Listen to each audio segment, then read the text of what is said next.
Hello lads and ladettes, and welcome back to another GamingWithBarra video. Today I'm going to be ranking all the major heists in GTA so you know which to do if you're a beginner and which to grind if you're a pro. Let's get right into it. Okay, as you can see, here's our tier list with 5 tiers. From bottom to top we have Don't Bother, Only If You're Really Desperate, For Jokes, Pretty Damn Good, and This Is Life.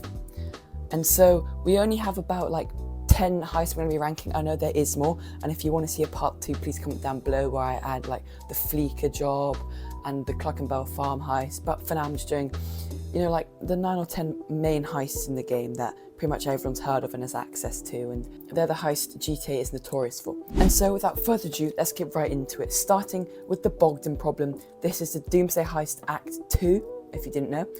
And to do this, you're going to need the facility, as well with the Doomsday Heist Act 1 and 3, which costs anywhere from 1.25 million to up to 3 million, and you'll need to have done Act 1 already. Now this, you need 2 to 4 players for this, and it costs 95k to set up, unless, and this will go for pretty much all of these heists, unless it's your first time, in which the setup cost will be covered. The finale payout is 950k on hard mode, and the setup time is roughly an hour. And so for these reasons, it's pretty good. You can make a decent amount of money in a decent amount of time, but you do need to split it with someone, and it's likely to be a friend who's going to ask for a lot, because they will hopefully do the setups with you. And so you're looking at a 70-30 split or a 60-40 split. And if you don't do it on hard mode, you could get as little as 400k for an hour or an hour and a half of work. And so I'm going to put it in for jokes, because I'll be honest with you, all the Doomsday Heist acts are just amazing to do with friends. But if you're doing it on your own, there's no real point if you're doing it more than once. You should definitely do all the heists at least once to get through with them, see what you like, because we all have different opinions on heists. But personally, I think there's no point doing it more than once. Anyway, moving on to the Diamond Casino heist. We've all heard of this. For this, you need an arcade, which costs 1.2 million and can go up to about 2.8 million. And the setup costs vary by the approach you take. So there's either, I think it's the big con, silent and sneaky, or aggressive. My personal favourite is the big con, because I think, it's the shortest heist setup time, and it's just the easiest and the funnest.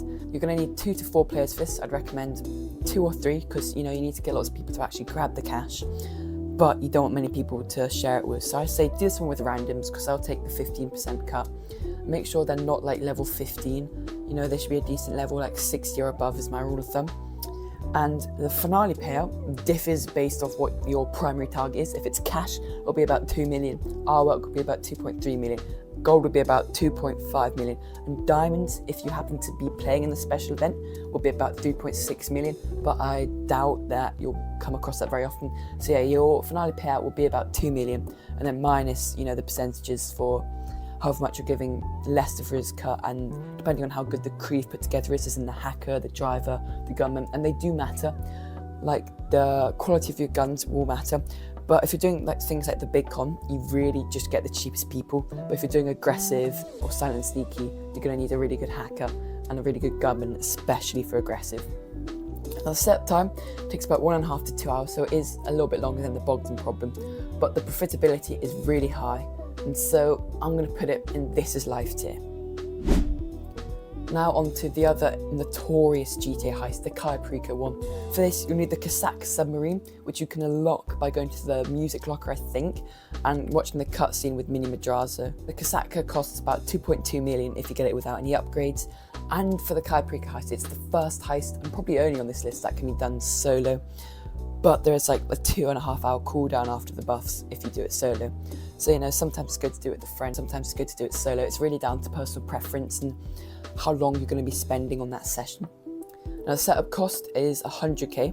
The finale payout really differs based on the primary target. It can be anywhere from a depressing 900k, I think it's actually 700 now with the buffs for the Cincinnati Tequila, or all the way up to 2.5, 3 million. With the Panther statue, that's incredibly rare. Most often you'll get Cincinnati Tequila, and if you get that, I'd recommend going for lots of secondary loot. Gold is of course the best, but they're all pretty good, to be honest. Just add as much as you can, and make sure you always check the safe in El Rubio's office. Anyway, the setup time's pretty quick, it's 45 minutes an hour, and it's best to run as a solo heist, and you can get around 1.5 million per run if you have good luck. And so this is getting a This Is Life tier, just like Casino Heist.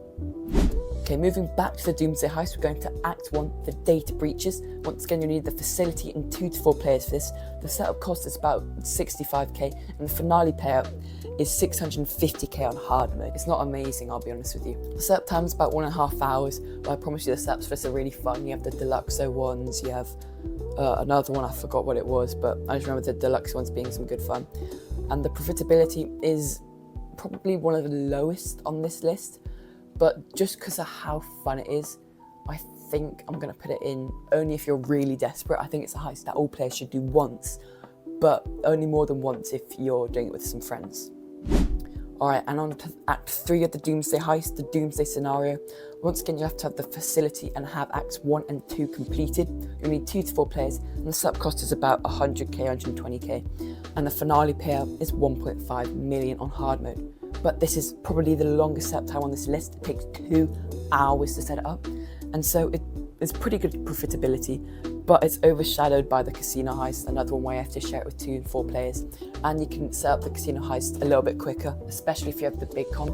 And so I'm going to put it in pretty damn good because it pays really well. It's fun, you get jetpacks, you know, it's a great story, an amazing wrap up to the 2 prior acts. But it's just not on the same level as Casino Heist or Cayo Perico. So that's why it's getting pretty damn good.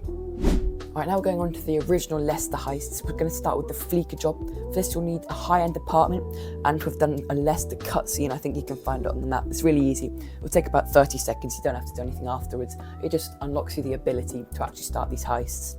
You're going to need 2 players for this one, 2 players for setups as well.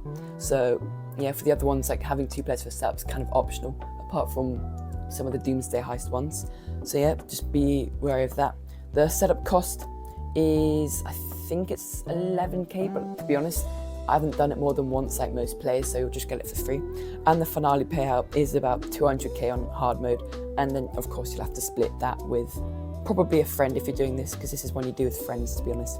But the setup time's about 15-20 minutes so it's a really good heist for beginners, but the payout is pretty low. So it's a good thing to get into the game, but if you're really going to be grinding, it's not worth doing. So I'm going to put the Fleeca job in only if you're really desperate. And now on to another high-end apartment heist, the Humane Labs raid. You'll need 4 players for this one. The setup cost is, I think, 50k. I'll probably be wrong on all of these because I haven't done any of the high-end apartment heists more than once. But the payout is about 1.1 million on hard mode, and the setup time is considerably longer. It's 1.5 hours, but of course you'll be getting loads more money. So the profitability is decent, but it does require a full team, and most of them will have to be your friends, because not many randoms will join any of the high-end apartment heists because they don't pay particularly well and they're a little bit boring. We've all done it. And so for that, I'm going to put it in only if you're really desperate as well. Now the Pacific Standard job. For this, once again, high-end apartment, you'll need it. You need 4 players. The setup cost is, I think it's 50 to 100k. And the finale payout is about 1.25 million on hard mode. The setup time can be anywhere from 1.5 to 2 hours, depending on how good your team is. And the profitability is pretty good, but it relies on teamwork. You know, this would be for jokes or only if you're really desperate. But given the history of this, I'll give you a brief synopsis. Click the recommended video right now if you want to see the full history. A hacker had backdoor access to Rockstar servers for a little bit, and he leaked this heist about a year before it actually came out. And everyone played it and they said it was alright, but it was a little bit boring, so they asked Rockstar to make it more fun. Now a year later, Rockstar released pretty much the exact same heist. So as you can tell, everyone was not happy at that. You know, it was a boring heist. They asked to make it fun. Everyone was giving Rockstar good suggestions, but Rockstar seemed to do nothing about it. They were more concerned about having a hacker, which is understandable, but still, they should have made some effort to improve it, or just completely change it because it had been leaked at that point. And so because of the history of this, I'm going to have to put it as our first don't bother. I'm sorry, I know lots of people regard it as one of the best bank heists in GTA Online, but if you look at the history and not any of the statistics, it's just not great. Alright, moving on to the Prison Break. Another high-end apartment heist you need 4 players for. Setup cost is about 40k, and the finale payout was about 875k on hard mode. Setup time for this is 1.5 hours, and it's like moderately profitable. There are so many better options, and if you have like 3 friends to be playing this with, one of them has surely got to have access to better heists. Since this is so tedious and every player has done it like at least 3 times because they've quick joined it thinking it's good when they first start the game and quickly realise it's really bad and oversaturated, I'm going to put it as our second don't bother. But now, to end on a sort of high, we have the Series A funding high end apartment heist. Once again, you need 4 players, setup cost is about 50k, and the finale payout is a slightly depressing 500k on hard mode for the 1.5 hours you're going to have to put in for setup. However, despite it being one of the least profitable and probably statistically worst heists on this list, it's got Trevor Phillips in it. And just for that reason, it's going from don't bother all the way up to for jokes, because Trevor Phillips. I'm sorry. What do you think? Please let me know down in the comments, and if you want to see a part 2 with even more of the game's heists, because there are so many of them, I didn't have time to do all of them in one video, please comment down below, and let me know if your list would change from this, because I know lots of people would disagree with Series A funding and the Pacific Standard. You know, I've seen people who put Pacific Standard in This Is Life and just seemingly ignore Series A funding because of how bad it is. But yeah, thank you so much for watching, and I'll see you in the next video.